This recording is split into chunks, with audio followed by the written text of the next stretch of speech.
Today is a very bright day for the city of Minneapolis as we now have a confirmation for our new Community Safety Commissioner in Todd Barnette. I cannot tell you how excited I am for this particular occasion because we've got the right leader for this particular moment. Someone that has such deep trust in the community, has built out relationships over several decades throughout our city, and someone who has the kind of managerial expertise to take our safety system to the next level. As the Chief Judge of the Hennepin County Courts, Todd Barnette has had this overarching vantage point to see where the gaps are in our safety system, whether it's in law enforcement or the judicial system, violence prevention or public health.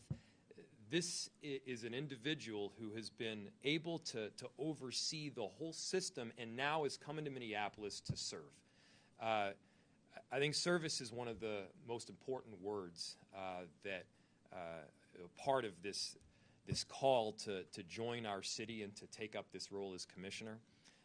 Obviously, it's not an easy role. The judge is charged with overseeing 5 departments in police, fire, violence prevention, emergency management, and 911. These 5 departments are being brought together right now in a comprehensive fashion. That work has been going on for over a year, but Commissioner Barnette is the person to take that work to the next level. I can't tell you how excited I am personally to have him on board. To have this particular individual with this kind of pedigree right now is exactly what our city needs. I'm very confident in both the nomination and confirmation. I'm confident in the work that is to come, and I think 2 words have come out again and again, which is trust and integrity. The trust and integrity that Chief Judge Barnette has shown over the years is what we need in Minneapolis. Trust is a commodity that we cannot have enough of right now. And in order to truly achieve safety in this city, it's got to be a collaborative effort, not just with those 5 departments, but also with the people of Minneapolis. We need to go hand in hand facing some of the most difficult issues that we face with our community members. And to do that together, to do that in conjunction is exactly what we're ultimately looking for. So a few people I want to thank. I want to give a huge thank you first to Commissioner Barnette for stepping up and taking this role. This is no small task. I think he knows it. This is a very public position where every single step is covered in the media directly. And no matter what you do, you're probably going to get hit from a whole bunch of different angles. So I thank him deeply for having the courage to step up into this role. I want to thank the interim commissioner in Lee Sheehy. He took on this role, came out of retirement for probably the 15th time to manage a transition for this very important segment in our city, and I cannot thank him enough. I also want to thank my staff, both immediately in my office as well as throughout the city enterprise that have helped to manage this transition. We could not be more excited about the result. I want to thank Gretchen, the commissioner's wife, as well. This is indeed a family affair. These jobs are tough, and you need a support system around you to pick you up and put you back together each and every night. This is a very bright moment for Minneapolis. Maybe not literally, but figuratively. It's a bright moment that I think where we all can join together to rally around a common cause. And that common cause is safety, it's trust, and it's making sure that we are all working in partnership. So, Commissioner, thank you so much. We are thrilled to have you. Definitely. Thanks,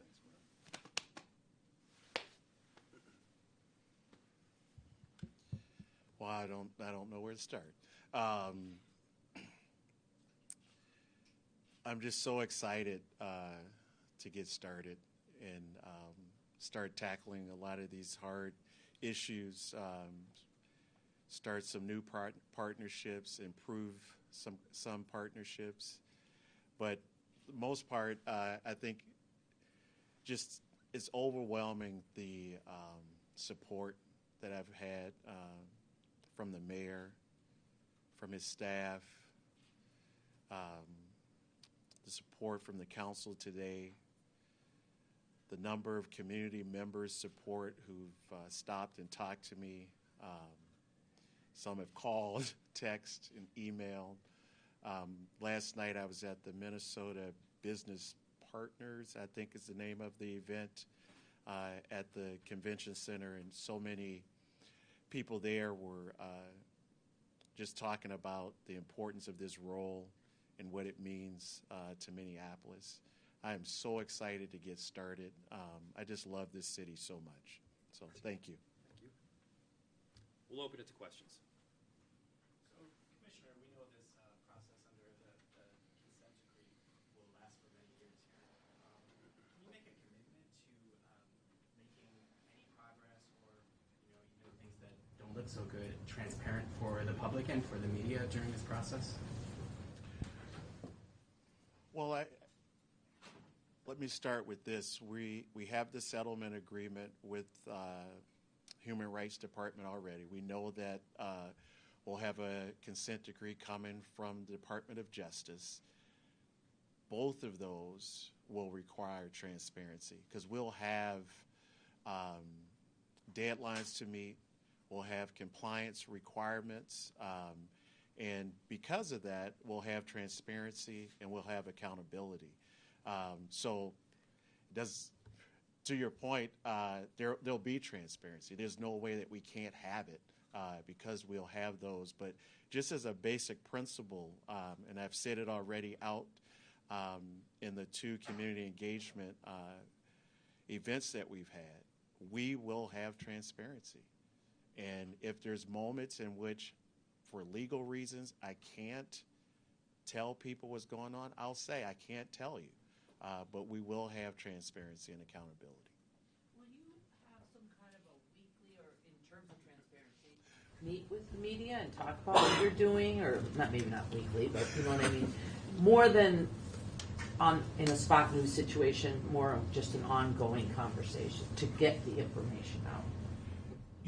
That's one, I can tell you from being on the outside trying to get information, that was one of the difficulties because it's not all in one place, and so I don't know what capacity we have at this point because I, just got confirmed, but it'd be nice to have it all in one place. As far as a commitment for weekly media meetings, I can't make that commitment right now. I can tell you that one of the things that I think is really vital to this role is communication and being able to communicate what we're doing. When I had my brief meetings with all 5 department heads, there is so much good work that's going on that I didn't know about, right? And we got to get that out because we really focus on the one event or 2 that happened, but there's good work that's going on, and we have to find a way to communicate that with the public and with the media. Commissioner, I know you've only been on the job for half an hour, but do you have a number one priority or something that you've been thinking about during this whole process that you'd like to tackle right away? I've said this, I think I said it at the hearing on Tuesday in a couple other places. When I got my first supervisory job in the public defender's office, I was 30-something years old. I had all these goals, had all these plans and priorities, and very eager. And I went into my first meeting, and it was a disaster. And it was a disaster because I didn't get input and I didn't get buy-in. And so I've taken that lesson everywhere I've gone. And so, yes, there are ideas, but we know there are priorities already in place. I haven't prioritized those in any particular order, but like the question earlier, we know that there's a consent decree coming from Department of Justice. We know we have a settlement agreement that's there. That's the police. That's just the police. But on the other end of things, we need to uplift and make crime prevention in the neighborhood of safety more priority. I know the police get a lot of attention, but there are other things. And I'd be remiss if I didn't say the national issue that we have with staffing of police and fire and 911. I mean, so those are priorities already. I don't know which one is my number one priority. And I haven't been on the job a half an hour yet. It'll start on Monday. I still got another job across the street, so yeah. Hey, Judge Barnette, I might ask you, because you said the settlement agreement and consent agreement, my name's Al Flower, but we signed the MOU, the community did with the city, and we've been meeting over 3 years. And as you coming in, I know you just got in 30 minutes ago, but I would like it's a variety of community, Native, East Africans, Latino, African Americans, our whole the city of Minneapolis. So I'm glad I'm standing here to say I would appreciate, and the mayor knows, the mayor's met with us several times. We had, and most of the stuff in the settlement agreement and the consent decree comes out of that MOU. So we would like the respect of that UCMT, what we've been doing, to be recognized by yourself. The mayor already, like I said, we've been meeting with her. So we've been meeting so long that I'm standing here, I'm speaking on behalf of those communities to say we're there, we've been doing the work, we're doing it for nothing in this community, and we would like to be recognized on this kind of level as we continue to move forward. And that's just a comment, question, and mine always makes sense. I don't know if it was a question, Mr. Flowers, but definitely a comment. But, you know, I think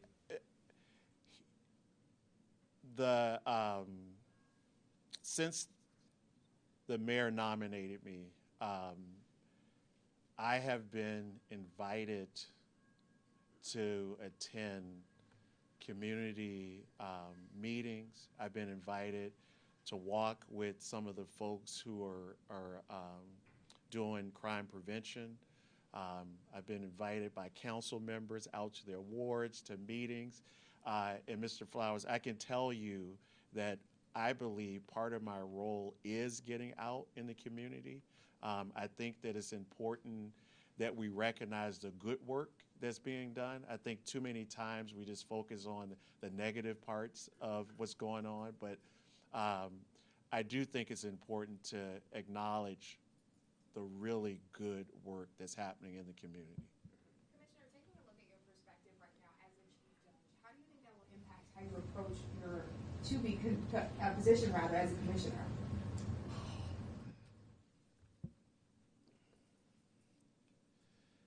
Here's what I've learned as being chief for the last 3 years. How important, so maybe I could explain it this way. In the court system, people think that, oh, you can just change a calendar or you can just move something and it'll be done. Yes, I have the authority to do that, right? I have the authority to change things. But if I don't try my best to have partnerships and collaborations, then changing the time of a calendar or changing where a calendar will occur doesn't matter. It really doesn't. And the example I use is that we had an influx of money from ARP, and we also, during the pandemic, I was asked by different legislators, what do you need? And I said, well, it doesn't really make a difference how much we do or what we do if our partners don't get the same. So it's fine if I can hire senior judges to come do work. It's fine if I can bring in temporary referees. But if I don't have the lawyers there, if I don't have additional public defenders or county attorneys, then it doesn't help. And the reason why I say that is that's just an example that what I think I bring is this real desire to collaborate and to have partnerships. And because that's important to get work done, like I was talking earlier, to get buy-in and to get input. Time for 2 more questions. Commissioner Barnette, when Alexander took over this predecessor, there's kind of a curiosity of what would this position look like? How is it going to work? What would this person do? How much do you look at the time that your predecessor spent in this role, and how much are you learning from that? What do you think he did well, and what do you hope to build on that your predecessor did in this position? I think that Dr. Alexander laid a really good foundation. I had the opportunity to have a phone call with him earlier this week, and he was nothing but gracious. He has offered that I could call him anytime.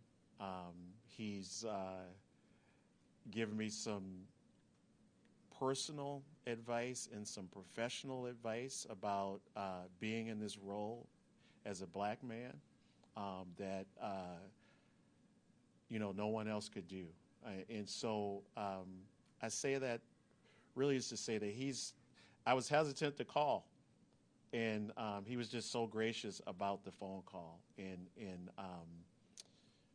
just telling me about national organizations that I need to be involved in and just other things like that. As far as his tenure here, the mayor, it's up to him how long I'm here. I know in another, I think, press conference, someone asked, would I be here longer than a year? He said yes. I plan to be here longer than a year. This work is important, and it's going to take some time, and it's going to be hard and tough. And that was part of the message from Dr. Alexander. Yeah, I'm going to chime in to add to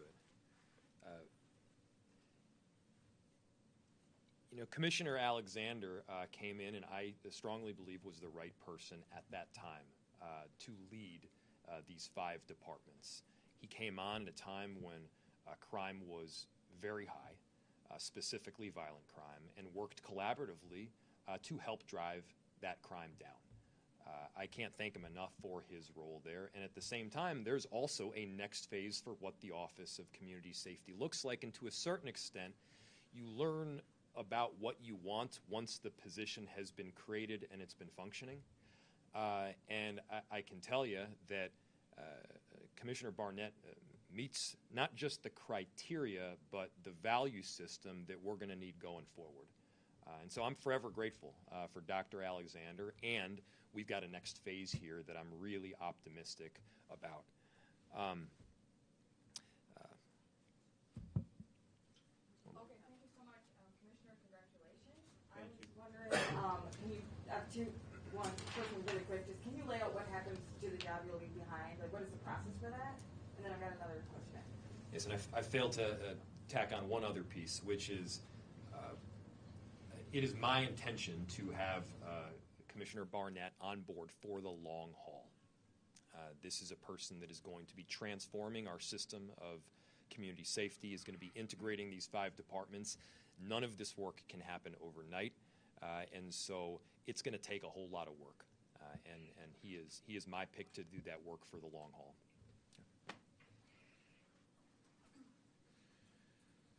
So after this news conference, I'll go back over to the Government Center. I'll write a letter to the governor resigning tomorrow at 5 p.m. I'll be sworn in Monday morning at 8:30. So that's what's going to happen. Thank you. Yep. And then for replacing those, like what happens? What happens? Oh, for replace. So by our bylaws that we have over in the court system, Judge Carrie Meyer is the assistant chief judge, so she will move into the chief judge role to finish out my term, which would end June 30th of 2024. Because she was the assistant chief judge, they'll have an election for the chief judge position, and there's some timelines for that that'll happen fairly quickly. Last question. I just really quickly wanted to ask too. Since Councilmember Wansley was the only one to vote against your confirmation, how can you kind of work on that relationship with her? It seemed like she was the other day upset about not having a specific a 100-day plan, one that infuses previous work like the Harvard study and things like that. It just seems you two aren't on the same page. How can you build that relationship? I think I've only spoken with Councilmember Wansley for about 15 or 20 minutes. So I think I don't have any problems working with anyone who would vote against me. I mean, as Chief Judge with 63 judges, and I'm one of 63, imagine that those judges are attorneys. There's disagreement, and we can disagree on an issue. There's 20 more issues to deal with. So I'm totally fine collaborating and having partnerships with all of the council members.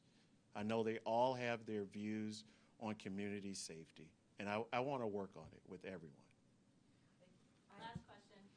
So this was a story in the Minnesota Reformer just recently, and it was about, this is more of a question about police union and how you kind of transform the police department, and either one can respond to this. But it was essentially that the union has been allowed to not have anybody touch their off-duty work, and it was kind of a damning article on some of the things that have happened in particularly neighborhoods of people of color who own businesses. How hard is it going forward, and maybe you know better than Mr. Barnette yet, to deal with transformation when you're up against that block that doesn't let you do some of the things that might stop a bad behavior? Yeah, it's a good question that applies to issues that stem way beyond off-duty work, which you mentioned. Oftentimes people want a simplistic and straightforward answer. They want a clear pathway to get to the kind of safety that we want in our city and the kind of change that I think we all want to see. There are roadblocks. Sometimes those roadblocks come in the form of state law. Sometimes they come in the form of an injunction, which is literally the case with the off-duty work. There is a court-decided injunction that prevents us from doing some of the things that we would otherwise like to do. Sometimes it's a union contract. Sometimes it's politics. And one of the reasons that I brought Commissioner Barnette on was because he has the kind of legal understanding and acumen, not just to know how to get from point A to point B and to knock down some of these roadblocks, but also how to explain the roadblocks to the general public. So much of the time, we get stuck in a situation where we all want to go in the same direction, but there's difficulty in getting there, and explaining why we can't go there in the immediacy just has people lose track, or the eyes glaze over and they don't totally get it. To have a judge, a chief judge, a lawyer with this kind of understanding is going to be really helpful, and it's not just the off-duty work. Did you read the article, by the way? I did read the article, and the important thing, which I think was about 3/4 the way down in the article, was there's an injunction. There's literally an injunction that prevents us from doing some of the things that we would otherwise like to do. Yeah, but it was upsetting to read some of the stories that people say they've experienced. Of course, it's always upsetting when you hear negative stories that people have experienced. And at the same time, there is a rule that is in place that we have to follow. And so, I think oftentimes the MPD is an easy punching bag, and oftentimes it's not fair. Oftentimes it is, and so I think it's important to be able to decipher between the accountability, which we absolutely need, and I've tasked our community safety system, our commissioner, our chief, with taking the next steps on those issues. By the way, with these consent decrees coming, it also helps to have a legal mind that is at the forefront of OCS.